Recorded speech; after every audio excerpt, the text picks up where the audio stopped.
wheels from here. All right, guess I'm walking then. Yo. Check it out. What? And this is? From Morrison.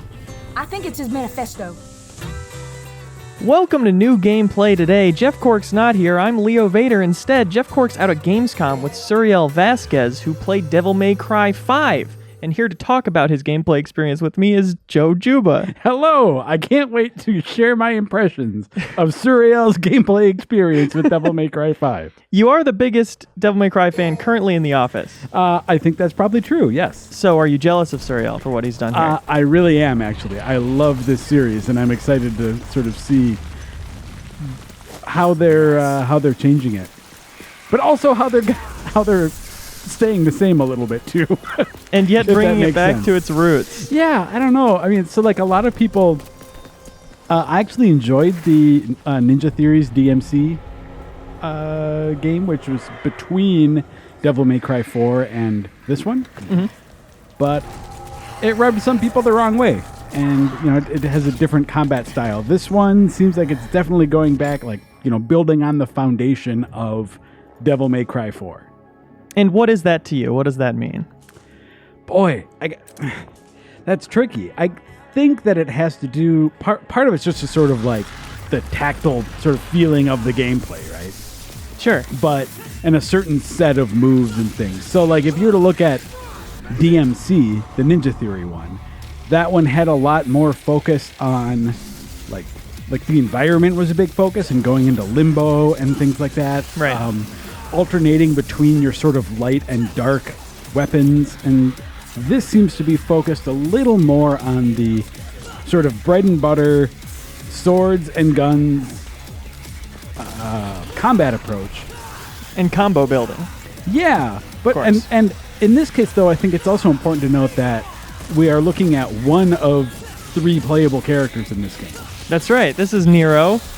There's also Dante. Am I doing good so far? Yep. And then there are rumors swirling around about the third one, but right now there's no confirmed, like, who is what is the third one's name? What is that person all about?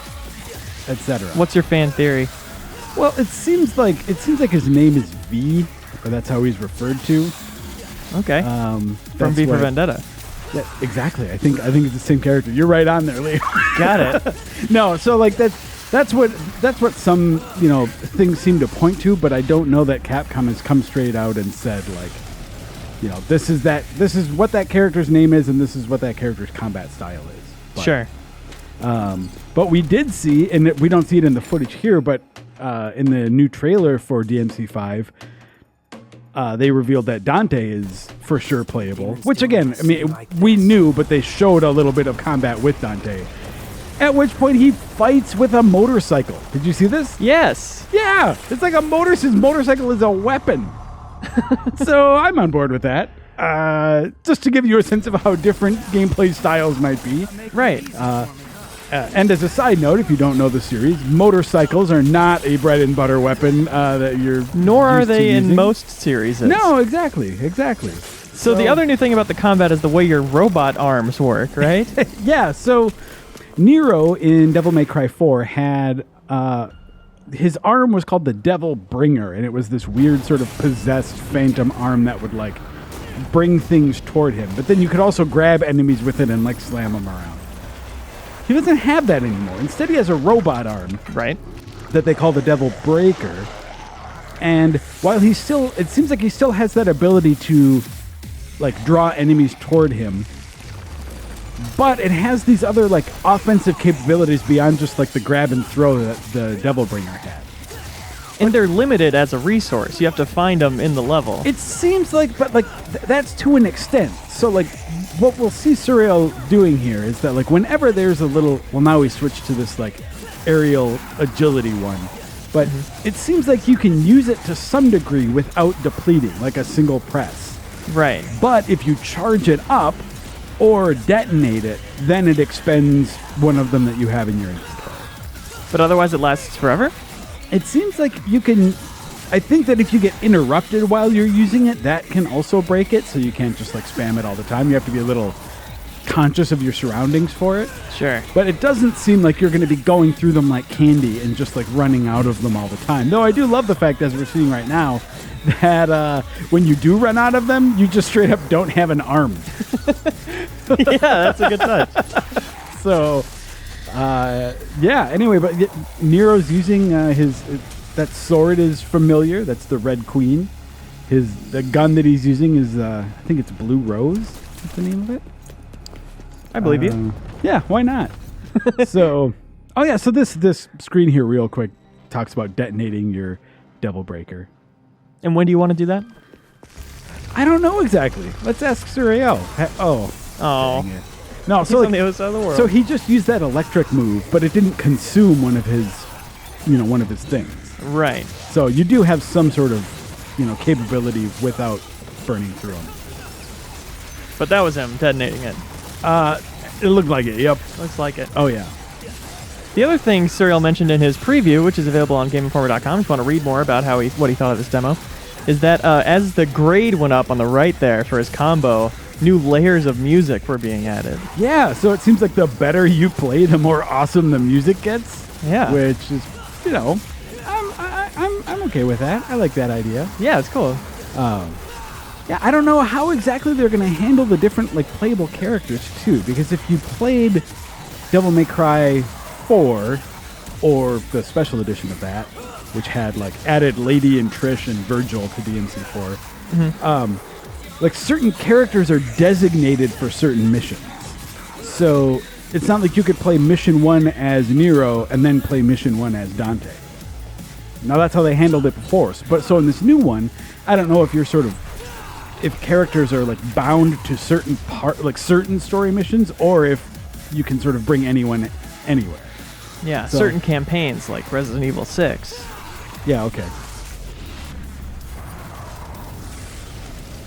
Though they still are going with that whole doorway blocked by a weird red light. Yeah. Which I guess when you talk about that is something that feels very PS2 era when when this game was introduced, or this series. It fits very well as a game mechanic, this thing that's happening in the world. Yeah. Curious. Again, and that's not necessarily to criticize either. It's just sort of it's a purely, almost just a purely cosmetic thing, right? Yeah. It's a way of saying, hey, you can't go through here. But I don't know, maybe have a big door collapse or something, or a rock collapse or something. Every time. I don't know. It just, I've had my fill of those red blocking walls. Sure. What do you think of the closer camera angle in general? I don't know. That's something that it's hard, as someone who's watching it right now, it seems fine.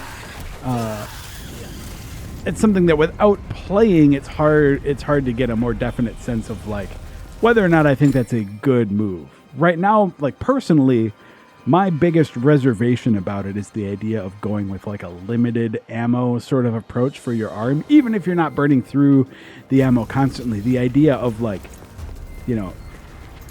in my mind, these games are about the stylish sort of character action, whether it's Devil May Cry or Bayonetta or I don't know, even something like God of War to a degree. It's not about resource management. I don't like to think about how many of a thing I have left. I prefer to sort of feel like you're always a badass, and it's just sort of the different, the ballet of combat that you're sort of stringing together. Sure. It seems like this still has that element there, but it seems like it would throw a wrench in the gear if you have to just consider this sort of limited resource. But again, without playing it, it's hard to say for sure whether that is sort of a help or a hindrance, because it could add, if enemies can break those things depending on when you execute a move, it could actually add a layer to strategy to your combos that wasn't there before too. So also, it's still a mystery what kind of combat layer Dante might have, since he presumably does not have one arm missing. But it's I'm curious if they replace that with something else. Yeah, a different kind of mechanic. Considering how closely Nero is sticking to his sort of apparently sticking to his like DMC4 approach.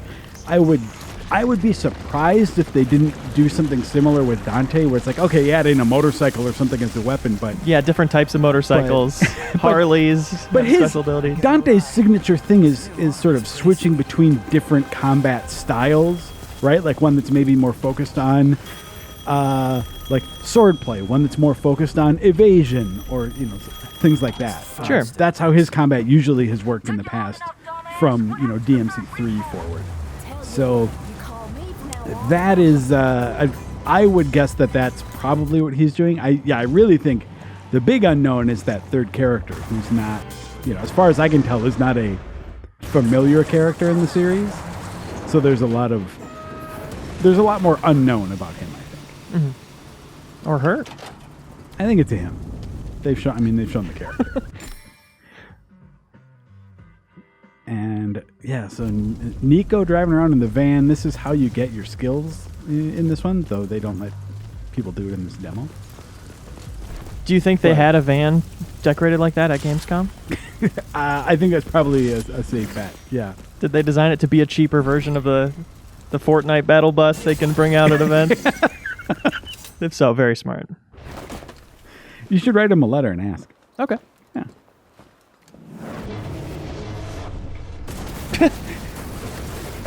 So they certainly aren't, going with tamer cutscenes, I guess. Right. Somebody call a doctor? And that's definitely a very Devil May Cry, like, ridiculous demon thing confronting you. You barely survive a truck falling on you, and like Flipping vehicle, I think Yeah. I've seen a lot. but like the whole wisecracking element of it, that's very much part of Devil May Cry's style. Yeah, I skipped through this footage earlier. There's a very good wisecrack coming up that we're going to have to be polite and let him get out. Oh yeah. Are you familiar with this character? No. King? You? Should also note that DMC5 is going for a little more of a realistic visual style. I like the way it looks a lot. Yeah. It seems like it's running pretty smooth also. Yeah. Like frame rate wise, but yeah, it definitely had more of like an anime aesthetic like before. Mm-hmm. That's not quite right either, but Oh, the line was, "You look like a knuckle-scrapping fart in the wind." yeah. Was that a wisecrack, or is that just like a bad insult? I think it falls under the category of wisecrack. Or quip, perhaps. I don't know, because like it doesn't seem like that required any wisdom to crack. That was just like, hey, you're a fart. My gut reaction was, this is very wise. Cool trick. Hey, do you do parties?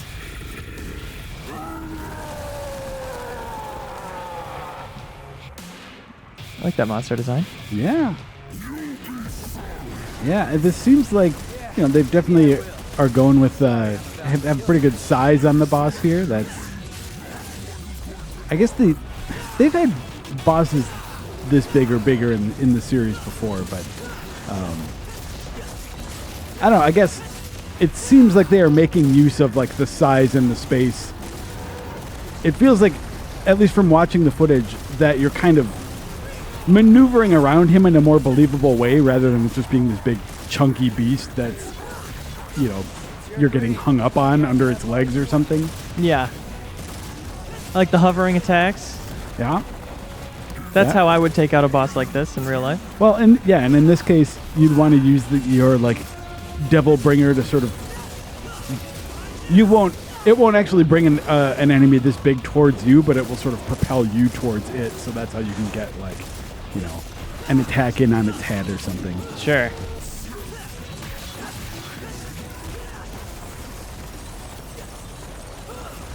This environmental stuff is pretty cool too, I think. Yeah, it's hard to tell how much of it is scripted. Yeah. And how much of it could or could not happen throughout the fight. Oh, so you're asking when you'd use your breakaway. That's what he just did. So he just detonated one of his arms to get out of that like big fire stream going in that guy's belly. And he would have gotten sucked in if he didn't do that? Yeah, I saw someone else's gameplay footage where they got sucked in and then shot out. So they still ended up out here, but, you know, they did not eat a bunch of damage in the process. Right. Oh, go for his head, Suriel. Oh, well. He's trying to just knock him out. Non-lethal. Yeah.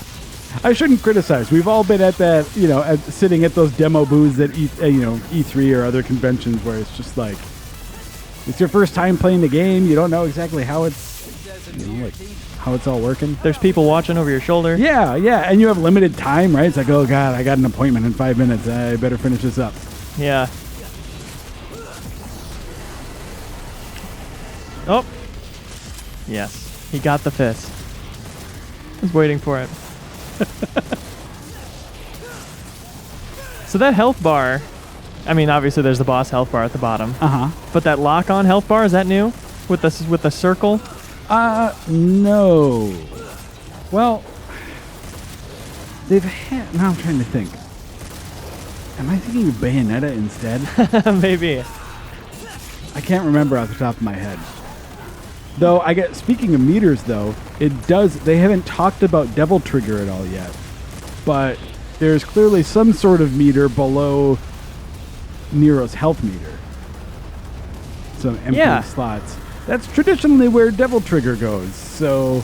They look like bullets to me. Well, and I'm talking about it like, yeah, they do look like bullets. I'm talking about it like it's some big mystery. Like, will the series called Devil May Cry, which is built around the Devil Trigger mechanic, and the big song that people have seen from it is called Devil Trigger, will it have this classic mechanic that's been in every installment? I think it's the post-credits tease. Yeah, we'll see. We'll see. Speaking of post-credits teases, though, I also saw a screen online advertising that it seems like Dante will be playable at TGS. Oh, cool. So we'll see more of him then, I hope. Great. Well, thank you for joining me, Joe. Yeah. Once again, you can read Suriel's preview on GameInformer.com right now. Thanks for watching. Bye.